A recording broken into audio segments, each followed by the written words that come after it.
বাংলাদেশের সব থেকে বড় গেমিং ইউটিউবার মিস্টার ত্রিপলার ভাই যদি আমাদের সাথে টুর্নামেন্ট খেলে তাহলে কেমন হয়?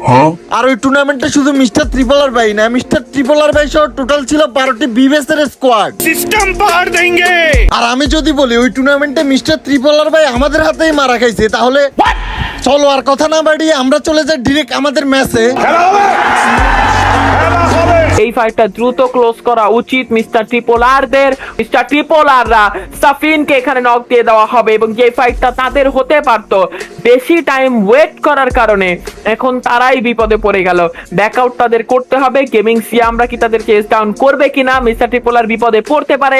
গেমিং সিয়ামরা এখানে ধরাশায়ী করে ফেলবে মিস্টার ট্রিপল আর কে। শুধু এটাই না গাইস, সেম ম্যাচে আমাদের সাথে আরএইচকে মানে সানা বসদের সাথে একটা ফাইট হয়েছিল। চলো আমরা ওইটা দেখে আসি। সানা বসরা চলে এসেছে পিকে।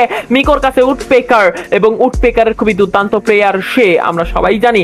ফ্লিকারকে নক করে দেওয়া হয়েছে এবং আমার মনে হয় যে অন্য দিক থেকে একটা ডিফারেন্ট অ্যাঙ্গেল বের করে হয়তোবা স্নাইপার দিয়ে কয়েকটা শট করার পর আমার মনে হয় যে না, সেই সময় আমার মনে হয় না সানা পাবে। আমার মনে সানা বেশি লম্বা ফ্ল্যাঙ্ক করে ফেলছে এবং কাল হয়ে দাঁড়িয়েছে এই flank. Miko knock, flicker knock, blade আশা ভরসা, ব্লেড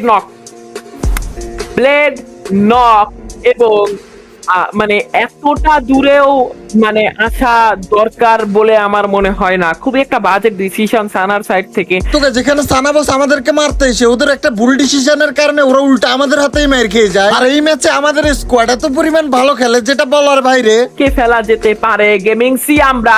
লিওডিস নক এবং গেমিং সিয়ামের সাইড থেকে নকটা দেওয়া হয়েছে। ডাবল স্নাইপার আছে সিয়ামের কাছে। 9টা কিল গেমিং সিয়ামের এবং আরো একটা কিল গেমিং সিয়ামের। Super 10 done by gaming Siam. Laden এখানে হোল্ড করতেছে।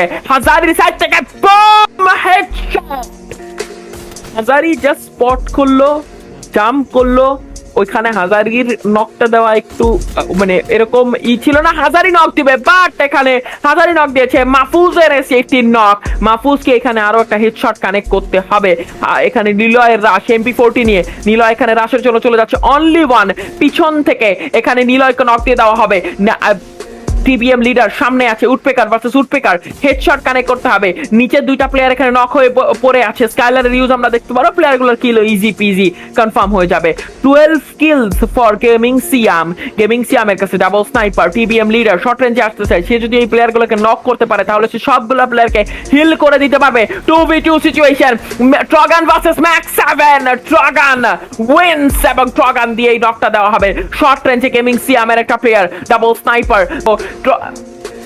পিছনে আছে স্নাইপার হাতে এবং নিলয় এইখানে যা খেলছে খুবই ঠান্ডা মাথা এবং খুবই অসাধারণ গেম প্লে নিলয়ের।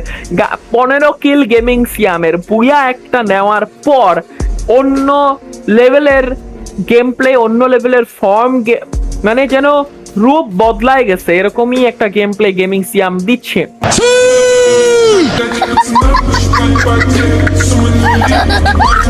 তোকে যেখানে বলা হয়েছে যে আমরা ম্যাচ বুইয়া করছি, চলো এবার আমরা দেখে আসি আমরা কোন ম্যাচটা আর কিভাবে বুইয়াটা করলাম। সানা বসরা জোনের অনেক বাইরে। জোনে তাদের ঢুকতে হবে। জিডাব্লিউ সিয়াম তাদেরকে সুস্বাগতম জানাবে একটা স্নাইপার নিয়ে এবং অলরেডি সে তার কাজটা করা শুরু করে দিয়েছে। অলরেডি এখানে সে শর্ট কানেক্ট করা শুরু করে দিয়েছে এবং যদি আটকাইতে হয় সিয়ামকে সেটা শুধু একজনই পারবে, দ্যাট ইজ ফ্লিকার। যদি ও নো, একদম মুখের উপর 4টা প্লেয়ারের যাচ্ছিল এবং গেমিং আনশু কে ফাঁসানো হয়েছে।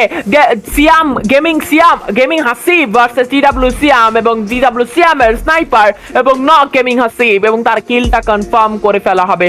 9টা কিল আনশুর কাছে। প্রথম ম্যাচটা ভালো যায়নি। মিস্টার ট্রিপলার ওয়াইপ আউট হয়ে যাবে এই ম্যাচ থেকে। 7টা কিল এখানে জিডাব্লিউ সিয়ামের থাকবে। 5টা কিল নিজের একার। টিমের 7 কিল, নিজের একার 5 কিল। রুকো যারা, সবার করো।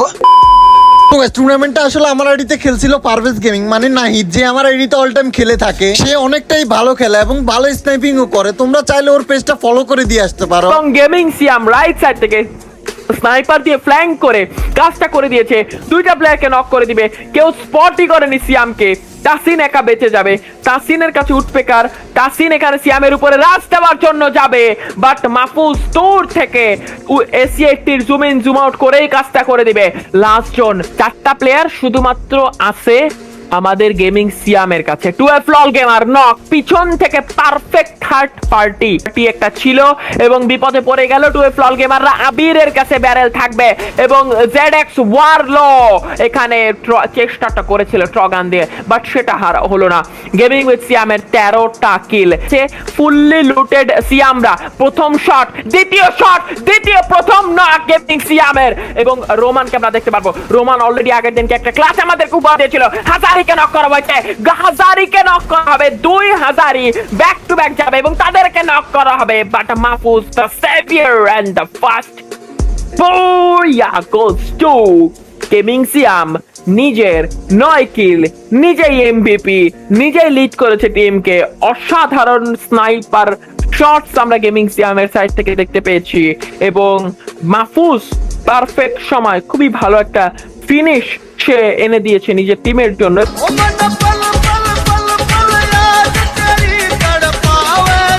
তো guys, এই টুর্নামেন্টটা শুধু আমার একার না, এই টুর্নামেন্টটা ছিল আমার ফুল স্কোয়াড মেটদের, মানে যারা টুর্নামেন্টে আমার স্কোয়াডের হয়ে খেলেছিল, বিশেষ করে নীল হাজারি ভাই। এই বুইয়াটা শুধু আমি একা পাইনি, এই বুইয়াটা পাইছে আমার পুরো স্কোয়াড। আর এই ম্যাচের এমভিপি কে হয়েছিল, চলো আমরা ওইটা দেখে আসি। MVP of the match gaming Siam.